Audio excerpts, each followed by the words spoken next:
नमस्कार दोस्तों, मैं रविंद्र आपका बहुत बहुत स्वागत करता हूं हमारे YouTube चैनल इंडियन रोजगार में। दोस्तों ये हमारा जो है जनरल साइंस का कोर्स चल रहा है, जो कि खास तौर पर इंडियन नेवी एमआर के लिए है, लेकिन सभी कम्पिटिटिव एग्जाम्स में आपकी जो है ये सहायता करने वाला है। तो इस वीडियो में दोस्तों मैं आपको कार्य शक्ति व ऊर्जा यानी वर्क एनर्जी पावर कराऊंगा, जो कि आपका बहुत ही महत्वपूर्ण टॉपिक है। और आप देख सकते हैं दोस्तों, हम जो है बिल्कुल सिलेबस के अकॉर्डिंग चल रहे हैं। अगर आपके पास सिलेबस है तो भी आप मिला सकते हैं दोस्तों। हम एक एक टॉपिक आपको सिलेबस बाय सिलेबस करा रहे हैं, तो बहुत अच्छी प्रिपरेशन हम जनरल साइंस, जीके और मैथ की आपकी करवा देंगे। तो चैनल को सब्सक्राइब कर लीजिए, घंटी का आइकन दबा लीजिए। अब बात करते हैं दोस्तों इस वीडियो की, जिसमें मैं आपको कराने वाला हूं कार्य शक्ति व ऊर्जा। तो सबसे पहले बात करते हैं दोस्तों कार्य की। कार्य जिसे हम इंग्लिश में वर्क कहते हैं दोस्तों। क्या होता है यहाँ पर कार्य? कार्य होता है दोस्तों जब किसी वस्तु पर बल लगाया जाता है, यानी कोई भी वस्तु है, अगर उस पर आप फोर्स लगाओगे, बल लगाओगे, तो दोस्तों वो वस्तु जो है बल की दिशा में जाएगी। यहाँ पर देखिए दोस्तों, ये वस्तु है हमारे पास, ये पेन हमारे पास वस्तु है। यहाँ से देखिए दोस्तों, यहाँ से मैं आपको इसे फोर्स लगा रहा हूं, तो ये किस तरफ जाएगी दोस्तों? बल की तरफ जाएगी, यानी जिस तरफ मैं फोर्स लगा रहा हूं उस तरफ ये जो है जाएगी। तो ये हमारा दोस्तों बेसिकली कार्य है, इसे हम कार्य कह सकते हैं। मैंने इसे जो है खिसकाया है, इसे हम कार्य कह सकते हैं दोस्तों। उसके बाद जो फॉर्मूला होता है दोस्तों, जिससे आपके क्वेश्चन बनते हैं, W equal to F D. W equal to F D. F यहाँ पर दोस्तों फोर्स है, बल है। डी यहाँ पर डिस्प्लेसमेंट है, विस्थापन है। और वर्क यहाँ पर कार्य है। तो यहाँ पर आप, मैंने हिंदी में दोनों में लिखा है दोस्तों, ताकि आपको अच्छे से समझ में आ जाए। और बिल्कुल हैंड रिटन नोट से दोस्तों, किसी पुस्तक का कॉपी नहीं किया है। जो कि हमें आता है दोस्तों, हम आपको बेस्ट करा सकते हैं, वही जो है हम आपको करा रहे हैं। तो वर्क का फॉर्मूला था दोस्तों फोर्स इंटू डिस्प्लेसमेंट, यानी बल इंटू डिस्प्लेसमेंट, बल गुणा विस्थापन, आपका जो है वर्क यानी कार्य का फॉर्मूला होता है। उसके बाद जो बल का एसआई मात्रक होता है दोस्तों, वो होता है जूल।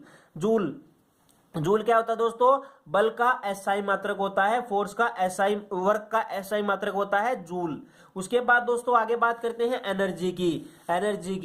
एनर्जी क्या होती है दोस्तों? ऊर्जा, इसे हिंदी में हम ऊर्जा कहते हैं। तो ऊर्जा क्या होती है दोस्तों? अब ऊर्जा आप सोचेंगे क्या होती है, तो ऊर्जा क्या होती है दोस्तों? बेसिकली किसी पिंड या वस्तु के कार्य करने की एक क्षमता को ऊर्जा कहते हैं। यानी कोई भी वस्तु है, पिंड है, हिंदी में पिंड कह देते हैं, वस्तु है, थिंग है, उसके जो कार्य करने की एक क्षमता होती है, कोई मशीन है दोस्तों, उसकी कार्य करने की एक क्षमता होती है, उसे ही हम ऊर्जा कहते हैं, एनर्जी कहते हैं। तो यह एक अदिश राशि है। अदिश राशि दोस्तों क्या होता है? आपकी जो होता है, दो क्वांटिटीज होती है, मैंने आपको प्रीवियस वीडियोज में भी बता रखा है कि एक होती है वेक्टर और दूसरी होती है स्केलर। स्केलर यानी जो अदिश है, यानी क्या है दोस्तों? एनर्जी आपकी अदिश यानी स्केलर क्वांटिटी है। उसके बाद यहाँ पर इसकी जो एसआई यूनिट है दोस्तों, एसआई क्या होता है? स्टैंडर्ड इंटरनेशनल, जो कि सर्वमान्य होती है, वो भी यहाँ पर क्या है? जूल है। कार्य की भी मैंने बताई थी, क्या है यहाँ पर देखिए दोस्तों? जूल है। उसके बाद यहाँ पर आपकी एनर्जी की भी क्या है? जूल है। उसके बाद कुछ महत्वपूर्ण पॉइंट्स भी मैं आपको बता देता हूं दोस्तों। एनर्जी का थोड़ा लंबा टॉपिक है, लास्ट तक वीडियो को देखते रहिएगा। उसके बाद यहाँ पर ऊर्जा मुख्यतः दो भागों में बांटी गई है दोस्तों। कई टाइप की होती है, लेकिन मुख्यतः दो भागों में बांटी गई है दोस्तों। मुख्यतः दो भागों में बांटी गई है ऊर्जा को। ऊर्जा के दो पार्ट्स हो जाते हैं, यानी दो रूप में हम इसे डिवाइड कर सकते हैं। सबसे पहला जो पार्ट है दोस्तों, वो है यहाँ पर गतिज ऊर्जा। गतिज ऊर्जा को इंग्लिश में क्या कहते हैं दोस्तों? Kinetic energy. Kinetic energy. उसके बाद यहाँ पर जो गतिज ऊर्जा होती है वो क्या होती है? अब आप ये सोचेंगे कि गतिज ऊर्जा क्या होती है, तो गतिज ऊर्जा दोस्तों वो ऊर्जा होती है जो कि किसी वस्तु के मोशन के कारण उत्पन्न हो। ये देखिए दोस्तों, ये मोशन है, इसके कारण जो ऊर्जा उत्पन्न हो रही है उसे हम गतिज ऊर्जा कहेंगे, काइनेटिक एनर्जी उसे कहेंगे। तो काइनेटिक एनर्जी का जो फॉर्मूला होता है दोस्तों, वो यहाँ पर होता है काइनेटिक एनर्जी के, दोस्तों मैंने शॉर्ट फॉर्म में लिखा है काइनेटिक एनर्जी। इसका फॉर्मूला आता है दोस्तों 1/2 mv²। यहाँ पर v जो है वेलोसिटी है, वेग है, m यहाँ पर द्रव्यमान है, मास है, k यहाँ पर काइनेटिक एनर्जी, गतिज ऊर्जा है। तो आप ये फॉर्मूला याद रखिए दोस्तों, आगे तक आपको काम आएगा। तो यहाँ पर जो काइनेटिक एनर्जी होती है, गतिज ऊर्जा होती है, उसका फॉर्मूला होता है ½ ऑफ mv², मास द्रव्यमान इंटू वेलोसिटी यानी वेग का स्क्वायर। तो ये फार्मूला होता है, इसे आप एक बार रट लीजिए।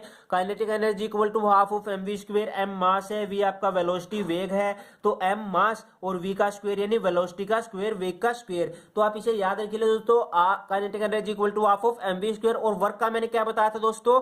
Work equal to F into D यानी फोर्स इंटू डिस्प्लेसमेंट। आगे बात करते हैं दोस्तों दूसरे टाइप की। पहला टाइप तो हो गया गतिज ऊर्जा यानी काइनेटिक एनर्जी। दूसरा टाइप हमारा क्या है दोस्तों? स्थितिज ऊर्जा यानी पोटेंशियल एनर्जी। पोटेंशियल एनर्जी, क्षितिज ऊर्जा, क्षितिज यानी स्थिर, आप याद रखिए क्षितिज यानी स्थिर। उसके बाद जो क्षितिज ऊर्जा होती है दोस्तों वो क्या होती है, किसी वस्तु के स्थिर अवस्था में, यानी दोस्तों यहाँ से जो ये पेन है ये यहाँ पर स्थिर है, इसकी जो स्थिति के कारण ऊर्जा उत्पन्न हो रही है उसे हम कह सकते हैं क्षितिज ऊर्जा। क्षितिज ऊर्जा यानी वस्तु जो ठहरी हुई हो या फिर दोस्तों मोशन में ना हो या फिर कोई स्थिति में हो उसके कारण जो ऊर्जा उत्पन्न होगी दोस्तों उसे हम क्षितिज ऊर्जा कहेंगे। तो क्षितिज ऊर्जा को पोटेंशियल एनर्जी भी कहा जाता है इंग्लिश में। तो क्षितिज ऊर्जा पोटेंशियल एनर्जी जो कि यहाँ पर किसी वस्तु की स्थिति के कारण उत्पन्न हो उसे हम क्या कहते हैं दोस्तों, क्षितिज ऊर्जा। तो दोस्तों वीडियो अच्छी लगी हो तो लाइक कर दीजिए, शेयर कर दीजिए, और अपने चैनल को सब्सक्राइब नहीं किया तो सब्सक्राइब भी कर लीजिए। आगे बात करते हैं दोस्तों क्षितिज ऊर्जा का फॉर्मूला क्या होता है। जो क्षितिज ऊर्जा होती है दोस्तों उसका फॉर्मूला होता है यहाँ पर पोटेंशियल एनर्जी यानी क्षितिज ऊर्जा इक्वल टू mgh यानी मास यानी द्रव्यमान, उसके बाद जी यहाँ पर क्या है दोस्तों ग्रेविटी यानी गुरुत्वाजनित त्वरण, उसके बाद h क्या है दोस्तों यहाँ पर हाइट। तो याद रखिए पोटेंशियल एनर्जी क्या होती है, क्षितिज ऊर्जा क्या होती है mgh mdh नहीं दोस्तों mgh मसाले नहीं mgh। तो mgh होती है दोस्तों पोटेंशियल एनर्जी, मास, ग्रेविटी और हाइट, द्रव्यमान, उसके बाद गुरुत्वाजनित त्वरण और ऊंचाई, ये इसका फॉर्मूला होता है। आगे बात करते हैं दोस्तों एनर्जी के जो संरक्षण के नियम होते हैं यानी ऊर्जा संरक्षण का नियम। ऊर्जा संरक्षण का नियम जिसे हम इंग्लिश में कहते हैं दोस्तों law of conservation of energy. Law of conservation of energy पिछले लेसन में मैंने आपको कराया दोस्तों, अगर आपको याद हो law of conservation of momentum, वो मैंने पिछले लेसन में कराया था। इस वीडियो में आप इस लेसन में आपको अब बता रहा हूं दोस्तों, याद रखिए कंफ्यूज मत होइए। Law of conservation of energy है, ऊर्जा संरक्षण का नियम है। इस नियम के अनुसार दोस्तों अगर ऊर्जा को ना ही तो उत्पन्न किया जा सकता है ना ही इसे नष्ट किया जा सकता है, इसे केवल एक फॉर्म से यानी एक जो है इसका रूप से दूसरे रूप में बदला जा सकता है। यानी एनर्जी ना तो बनाई जा सकती है ना इसे नष्ट किया जा सकता है, इसका जो है एक रूप दूसरे रूप में बदला जा सकता है। बस ये याद रखिए, ये है आपका law of conservation of energy, ऊर्जा संरक्षण का नियम। तो दोस्तों यहाँ पर मैं आपको बता देता हूँ इसके एग्जाम्पल। आपने जनरेटर देखा होगा दोस्तों, बहुत ही कॉमन चीज है जनरेटर। जनरेटर भी छोड़िए दोस्तों, आपके घरों में बल्ब होगा, एलसीडी सॉरी दोस्तों जो एलईडी होगा, सीएफएल होगा, कुछ भी होगा, बल्ब होगा मान लीजिए, वो आपको क्या करता है, इलेक्ट्रिसिटी आप उसे देते हो यानी इलेक्ट्रिक फॉर्म में एनर्जी देते हो, वो उसे ट्रांसफॉर्म करता है दोस्तों किसमें, हीट और आपकी जो है लाइट एनर्जी में। तो ये आपकी जो ऊर्जा है वो इलेक्ट्रिक एनर्जी से किसमें बदल गई दोस्तों, विद्युत एनर्जी में। तो यहाँ पर जनरेटर देखिए, जनरेटर में क्या होता है, जो आपकी यांत्रिक ऊर्जा होती है जो आपने देखा हो वो वहां पर घूमता रहता है दोस्तों, घूमने वाली को हम क्या कहते हैं, यांत्रिक ऊर्जा, उसको किस में बदल देता है दोस्तों, विद्युत ऊर्जा में, जिसे आप यूज में लेते हो। तो ये भी आपका जो है एक आपका एप्लीकेशन आप कह सकते हैं एनर्जी की, एनर्जी ट्रांसफॉर्मेशन करते हैं। उसके बाद दोस्तों मोटर आपको पता है विद्युत ऊर्जा को किस में बदलती है, यांत्रिक ऊर्जा में बदलती है। जो आपकी इलेक्ट्रिक मोटर होती है वो आपकी विद्युत ऊर्जा को यांत्रिक एनर्जी में बदलती है, यांत्रिक यानी मैकेनिकल एनर्जी में बदलती है। उसके बाद दोस्तों विद्युत बल्ब को ले लीजिए, मैंने अभी बताया है, विद्युत बल्ब ले लीजिए, एलईडी ले लीजिए, सीएफएल ले लीजिए, कुछ भी आप कह सकते हैं दोस्तों। वो क्या करती है, उसे आप इलेक्ट्रिसिटी देते हो तो वो उसको जो है किस में बदल देती है, प्रकाश व ऊष्मा एनर्जी में। तो ये आपका रहता है। उसके बाद माइक्रोफोन देखिए दोस्तों, आपके फोन में सभी में लगा होता है माइक्रोफोन। तो माइक्रोफोन का क्या काम होता है, आप जो ध्वनि दे रहे हैं, आप जो उसे बोल रहे हैं, उसे वो फॉर्म करता है आपकी इलेक्ट्रिक एनर्जी में, विद्युत ऊर्जा में उसे बदलता है।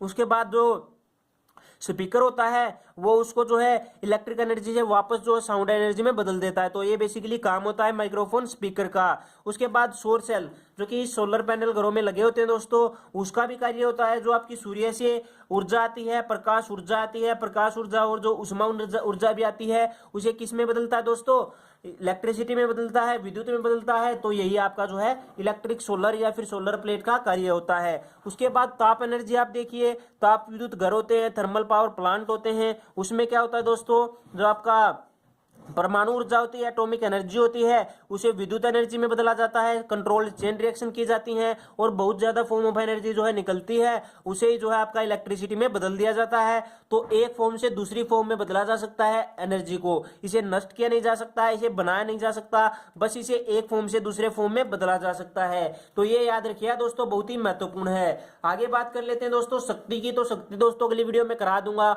9 मिनट से भी ज्यादा की जो है वीडियो हो गई है। अगली वीडियो में आपको शक्ति और अगला टॉपिक जो है स्टार्ट करा देंगे। तो दोस्तों वीडियो कैसी लग रही है प्लीज इसे लाइक कर दीजिए, शेयर कर दीजिए, और अगर आपने चैनल को सब्सक्राइब नहीं किया दोस्तों, यहाँ पर नीचे आपको सब्सक्राइब का बटन दिख रहा होगा, उसे दबा दीजिए और सब्सक्राइब कर लीजिए। उसके साथ ही नोटिफिकेशन बेल दिखेगा, उसे भी दबा दीजिए ताकि नोटिफिकेशन आपको मिलती रहे। रोजाना आपको वीडियोस मिलती है दोस्तों। सुबह आपको 8 बजे से पहले वीडियो मिलती है जीके की, फिर आपको 1 बजे मिलती है आपको जनरल साइंस की, उसके बाद दोस्तों आपको 4 बजे मिलती है मैथ की। तो कल मैं आपको वीडियो नहीं दे पाया था दोस्तों, परसों शायद मैं आपको वीडियो नहीं दे पाया था दोस्तों, उसके लिए माफी चाहता हूं। लेकिन रोजाना आपको जो वीडियो मिल रही है सारा सिलेबस मैं आपको कराऊंगा, तो जरूर से चैनल को सब्सक्राइब कर लीजिए। और अगर आपको जीके ज्यादा पढ़नी है दोस्तों, आपको एग्जाम निकालना है, आप चाहते हैं कि कम से कम टाइम में मैक्सिमम जीके की प्रिपरेशन कर सके, तो आप हमारी जीके की ई बुक को डाउनलोड कर सकते हैं। लिंक इसका वीडियो के डिस्क्रिप्शन में है, वहां से आप इसे डाउनलोड कर सकते हैं और प्रोमो कोड यूज कीजिए दोस्तों इंडियन रोजगार। आपको वहां पर 10 रुपए का जो है कैशबैक भी मिल जाएगा। यानी आपको सिंपल पेमेंट होगी 40 रुपए की। वैसे अगर आप इंडियन रोजगार कूपन नहीं लगाते हो तो आपको जो है 50 रुपए पे करने होंगे, अगर लगाते हो तो आपको 40 रुपए ही पे करने होंगे। तो लिमिटेड ऑफर है दोस्तों, केवल अगर आप पहले 100 में से निकल जाते हैं तो ही आप जो है उसे अप्लाई कर पाएंगे। तो जल्दी से ये ट्राई कीजिए, अप्लाई हो गया तो जल्दी से उसे खरीद लीजिए। मिलते हैं एक और नई वीडियो में, तब तक के लिए बने रहिए हमारे साथ। जय हिंद, जय भारत।